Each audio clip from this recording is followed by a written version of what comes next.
Before I launch into my diatribe of the flat earth, I would like to make a few points. Number one is I'm going to do a kiss on you, Kiss. I'm going to keep it simple, stupid. It's the only way I can cope. I'm a simple soul. Okay. Yes, fundamentally I'm a scientist. Aren't we all? I have an ology. Don't we all? But before I launch, I think there's certain things that if you're going to avail yourself to some of the truths that you might be resistant, assuming you're a baller, you believe that we live on a sphere. Don't worry. I'm not here to convince you. I'm here to say and tell you what convinced me to the polar opposite, excuse the pun, of what you believe. If you believe we're on a ball and I believe we're on a flat plane, we might have something to talk about. But sadly, this isn't a two-way conversation. I'm going to tell you why I think like I do. And maybe, just maybe, it'll spur you into thinking, well, there's a certain degree of he's got nothing to gain by telling me this. That's very true. I don't have a vested interest in anything you do. I don't have a club. I don't have a membership. I don't have nothing. I'm just sharing information. I've got my information from others like Eric Dubai and co. who share. And I've listened to them. And I've looked at the preponderance of evidence and I've done my own due diligence. Believe it or not, I've looked into things myself. Yes, I'm really not that stupid to take the word of a person. But the preponderance of evidence, once you discover it, it's like opening a magic Pandora's box. And that's what it is. Once you get your head, dare I say it, around the fact is that we live on a flat plane, so much that has been confusing you, or certainly with me, it makes perfect sense. All of a sudden, it's a revelation, as I said. You see? It's like discovering the Ark of the Covenant. What is this big thing? Well, I believe it's the truth. And I want to be set free. Well, I heard rumours that the truth will indeed set me free. Well, it has. I'll tell you why. It's given me great hope for the future of humanity. Because, believe it or not, in Shakespeare's words, the truth will out. And the one thing the internet has allowed us to do is share information and solve the deeper mysteries of the lies and do our own due diligence with such power never available to those who seek knowledge have had before in history. You have more power in your mobile phone than the President of the United States had at his fingertips in 1976 in your pathetic little mobiles. There is no need for universities anymore because we've got Google. There's no need and no excuse now for you to remain ignorant, and you won't have a university bill. Ho, ho, ho.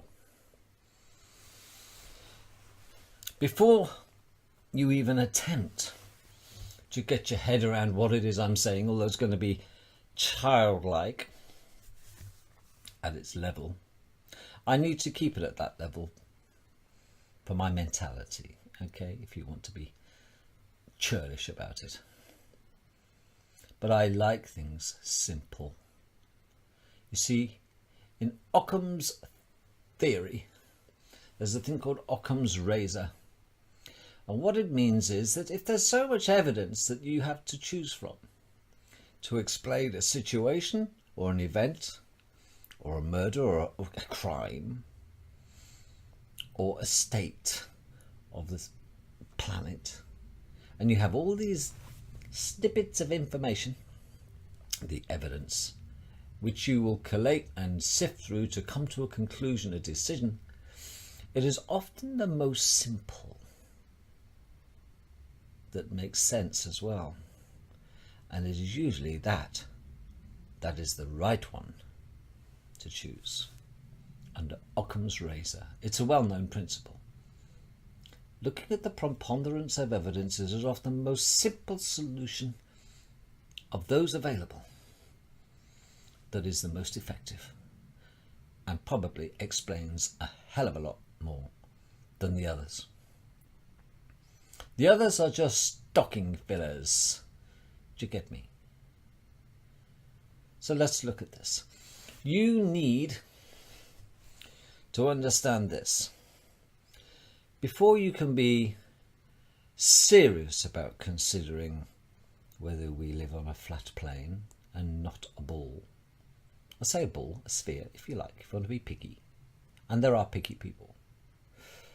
Understand that there is no space travel. With the known technology to the general public. That's an important fact. What we perceive as available technology to our knowledge, not mankind's, ours, the general public's knowledge, there is no space travel. It's a scam. It's one big fuck-off vacuum above the firmament. Number 2, get a reality check and do your own due diligence on the fact is there will never and has never been satellites floating around our heads. Because if you were to believe the current shit about satellites going round and round the garden like a teddy bear, way up in space, which was an Arthur C. Clarke invention, another elite Illuminati type, scientist on the payroll. It was a dream of his, and that's all it was. And a dream that turned into a perfect scam of a way of convincing the people to part with cash for satellite communication and mobile phone technology and telecommunications. Satellites do not exist. Yeah, but I see them. No, you don't see them go over, you dick. Okay, there are no satellites. If you are believing there are satellites and you think there is an excess of 130,000 of them up there, which by common calculation is probably conservative, going round and round the garden above our heads, how come none have ever fallen on us? How come they don't collide with one another? How come they don't go wrong? How come? How come in 1954 there were satellite dishes, if you like, look like satellite dishes, on the ground, pointing around the Earth and up to the sky? There you go, so definitely satellites then. What were they shooting at? They weren't shooting the information at satellites. They were shooting it and bouncing it off the ionosphere. That's the ozone layer. Ozone, within 30 seconds of exposure to ultraviolet light, is ionized within 30 seconds. So we might have an ozone layer, but it lasts for about 30 seconds before it becomes ionized, and that is the ionosphere. And it is that the dishes are pointing at, not satellites. There are no satellites, folks. It's a lie. A nice one, a lucrative one, but it's a lie. ham radio people have been bouncing off, and TV and the others have been bouncing off the ionosphere for years. Even Tesla was doing it. Anyway, except there are no satellites. That's number 2. Number 3, except that there are no such things as planets that you can land an aeroplane or a spaceship on. There are none. There are stars. There are gaseous balls. And there were wandering stars. And the wandering stars, those without a home on our firmament, are the planets. What we perceive as planets. But in no way can you land anything on them. And we can't take photographs of them, not with standard photography. And those pictures of all the different planets, Jupiter, Mars, Pluto, Venus, Saturn, blah de blah de blah, for the most part are computer generated images. Pretty pictures, just like that NASA do of the Earth. Yes. Understand that and accept it. Don't even think about investigating the flat Earth until you got your head around what I'm saying here. No space travel with known technology. No satellites floating around our heads.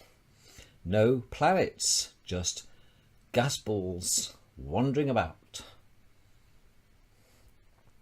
Here's another one.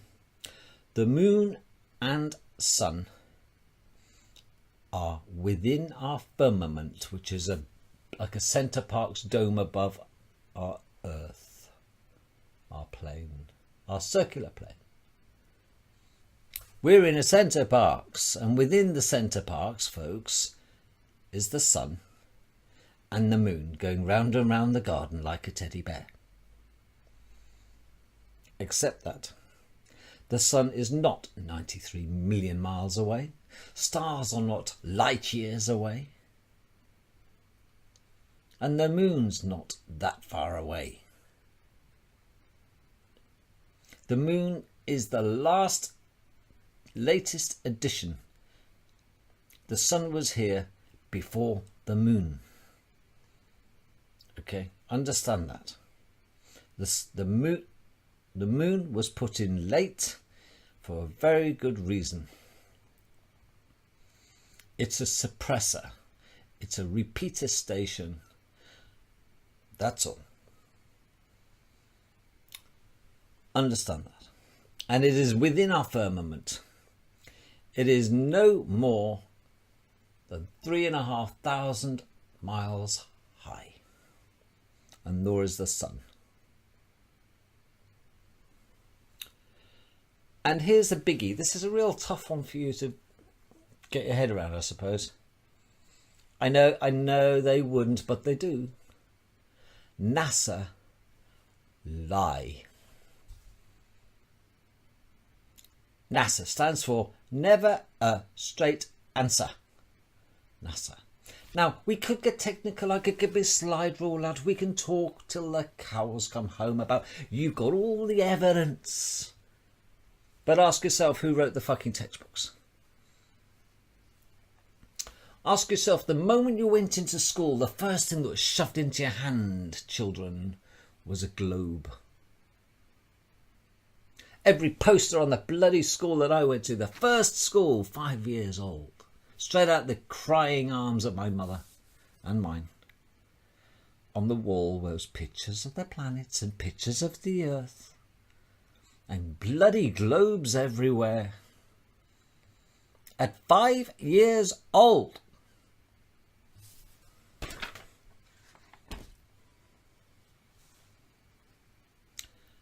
It begs the question.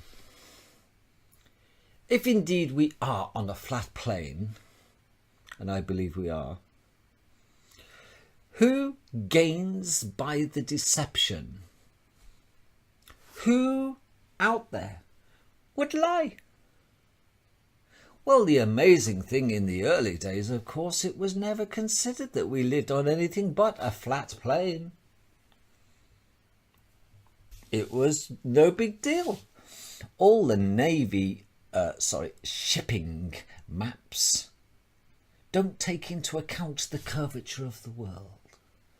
They're flat.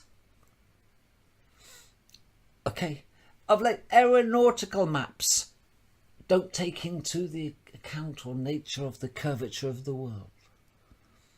Navigation maps, they don't. The new standard map of the world doesn't take into account a curvature. Those engineers who are building the G2 railway road track, I know a couple, I live near one of them. People who lay railway tracks don't need to compensate for the curvature up or down of the curvature of the world.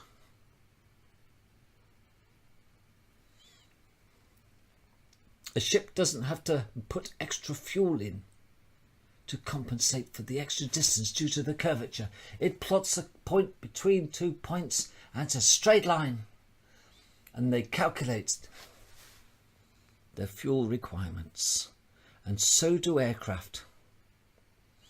Pilots don't sit there pushing continuously forward on the stick to fly in harmony with the curvature of the earth. I know because I'm a pilot. Not to mention the Coriolis effect, which she can wax lyrical about.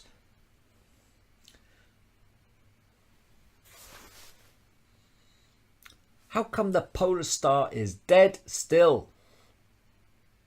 And all the other stars go round and round and round, and they have done.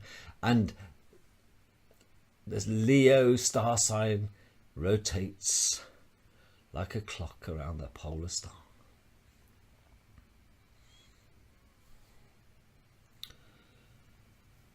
So NASA and the black nobility who run this world have a lot to gain from keeping us in the dark. Religion. Well, of course, it was the bloody not only the Freemasons, it was the Jesuits and the Catholic Church that put Copernicus under great pressure to change what he knew to be true. The fact is that we live on a flat plane, and suddenly start talking about us being heliocentric.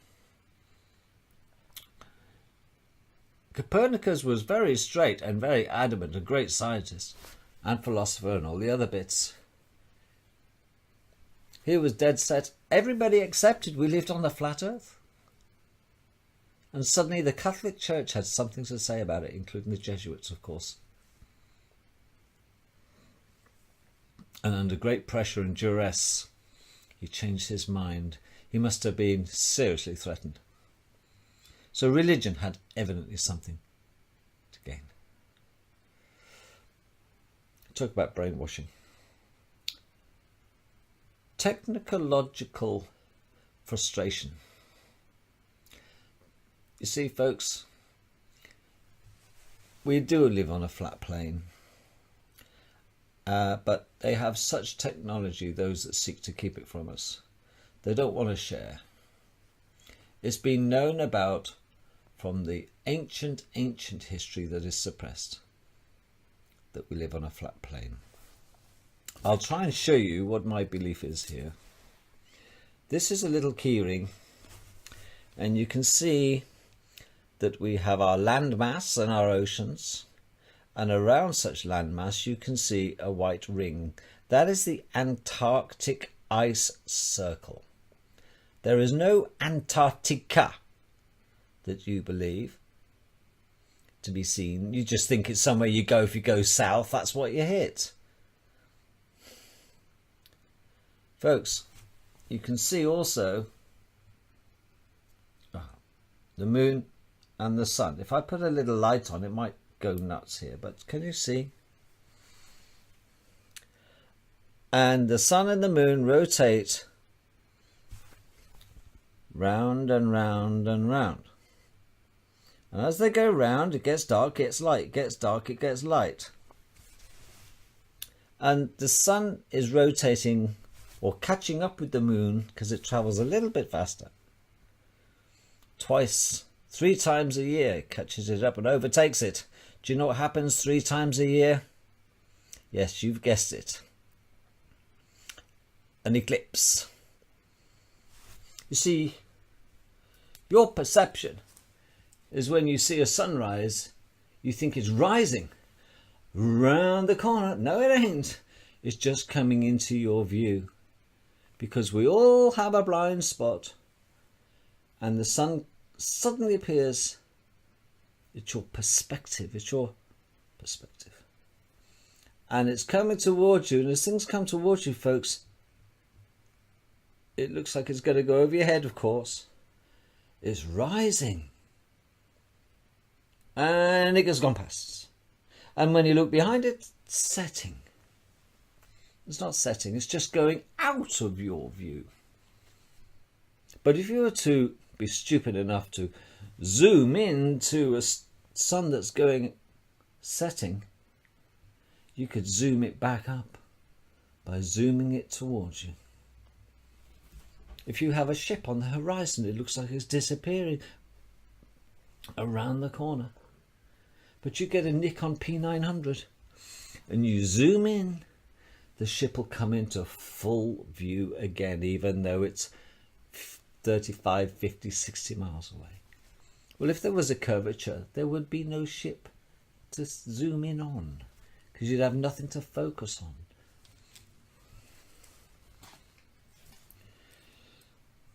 People say, yeah, but we've gone around the world. We've circumnavigated the world, haven't we? Duh. Yeah.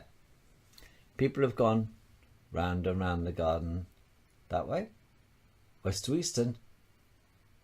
East to west. Nobody has gone north to south. Circumnavigation. I wonder why. Nobody's gone that way round. They've just gone that way round or that way round.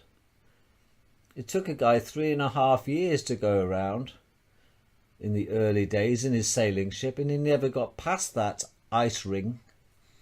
You know that one round here, the one that is heavily guarded. So having said that, then, I am more convinced than ever that we live on a flat plane. You can wax lyrical about the Bedford Canal, the experiment where there's 6 miles, 2 men with a theodolite looking at one another. No curvature on 6 miles. The Suez Canal, 60 miles long, I think. No curvature.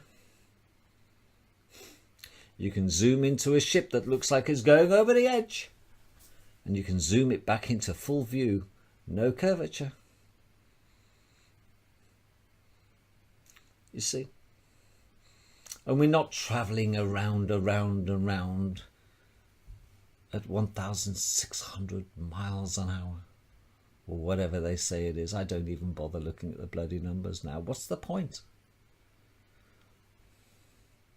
The satellite myth, you see, that's great. It's a great money spinner, this satellite business. Do you know why?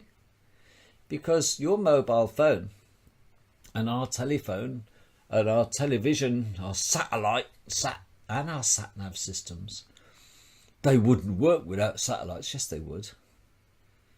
They have to, because there's no satellites. It's called pass the parcel. All over our land, if you can bother to open your bloody eyes, there are aerials, repeater stations, aerials, every bloody way you look. And when you go out of town, there's not that many aerials, you suddenly don't get a very good mobile phone signal, do you? But if the satellite is way up there, you should have a continuously brilliant signal. You don't know, do you? You see? It's past the parcel. You send a signal out, it hits the nearest aerial to you that's tuned into your frequency. And that sends it to its mate, who sends it to its mate, who sends it to a central collection point, a hub. And that hub sends it down fibre optic cable, maybe, if you're phoning abroad, under the sea. And they've been laid since 1956. Miles upon miles upon miles, like a network, a spider's network under our oceans. And they're that thick.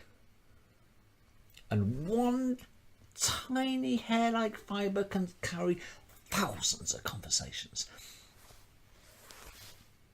How do you think a company, a country like Japan or China can just switch off the internet if they wished, to stop their viewers looking at stuff we can look at? Oh, it's very simple. They turn the fucking repeater station off. There's nothing to talk to. They go la. They go deaf. And they can switch it back on.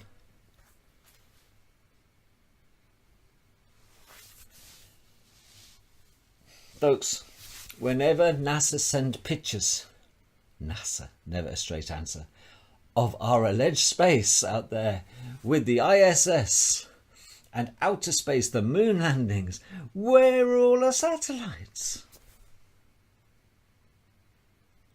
There are no satellites. Get it in your head. Your sat-nav works by repeater stations. Your motorway network speed cameras work by repeater stations.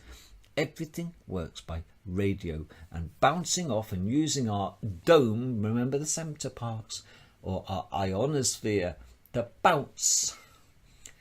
Nobody has managed to break through the firmament to get a rocket up there, number one. Number two is, if the rocket technology got through the firmament, because space is allegedly a vacuum, there's nothing for the rocket to push against. So how can it propel itself forward? The best case scenario in a vacuum, it would spin around like a twat and kill the occupants. And then we have the Van Allen belt. Let's not even discuss the Van Allen belt. There's no space travel. Understand that. It's a method that NASA have used to cream off money off the idiots to pay for deep underground military bases. There is a parallel civilization underground, equally as large as America, underneath America. And it ain't for you, and it ain't for me. It's got high speed travel. It's got such technology. They keep it for themselves. We are here at their bidding to serve them. It is them who want to keep it suppressed. It is them who are feeding us full of shit about the occasional picture of Mars. For Christ's sake, we can't get stuff right on this planet. How? We can't take a proper photograph of the Earth? Yet they send back pictures from millions and millions and millions and millions of miles away from fucking Mars. Are you having a laugh? It's a bit like the cobbler's children have no shoes, don't you think? Of course we live on a flat fucking Earth. Finally, you want to know why the tides are not affected by the bloody moon? Another scam and a lie. Because our seas are all connected. And they, if you look in the Bible, and I ain't a religious freak, you don't need to be, there is in the deep oceans of our world a layer of supersaline. And twice a day that rises and sinks. Supersaline and normal saline won't mix. So as the supersaline comes up, like you're breathing, the tides come in. As the saline comes down, the tides go out. Simples. But no, it's not. It's the moon. That is, it's the moon, you moron. Well, listen then. If it's the moon that affects the tides, why doesn't the tides make the non-saltwater lakes of our world have tides? You see, I go fly fishing at Grafham Waters in Cambridge, which is pretty big. And I don't have to worry about the water rising and falling twice a day because it's the moon's coming around and it's the tides coming in and the tides going out. Even the huge lakes of our world, the freshwater lakes of our world, don't raise a bloody millimetre when the tides are coming in and out. How come the moon doesn't affect them? It's nothing to do with the bloody moon, the tides. If you want to know the truth, the sun probably has a little effect on it, but not the moon. The sun is no more than 3,500 miles high, and nor is the bloody moon. The moon is a disc. It is a flat disc. It is not a bloody ball. But I just want to look at the flat earth. I'm still trying to get my head around it, folks. I'm still learning. I'm still listening to Eric Dubay. I'm still looking at the preponderance of evidence. But I'm convinced more than ever now. I am not embarrassed now. I've got past that point. I've come out, if you know what I mean. I've come out. It's about, I'm gay. I'm not gay. But I've come out. I'm a flat earther. I'm proud of it. Absolutely. Because I ain't no sheep. And I ain't no dickhead. And if you want to carry on being a baller, you be a baller. It is not my business to convince you of otherwise, because you're perhaps not ready yet for the shock that you've been lied to by the governments of the world. And it's been international deceit. Maybe you're not cooked yet. Do you know what I mean? Come on, folks. Get real. The stars aren't light years away. I can video stars with my Nikon P900.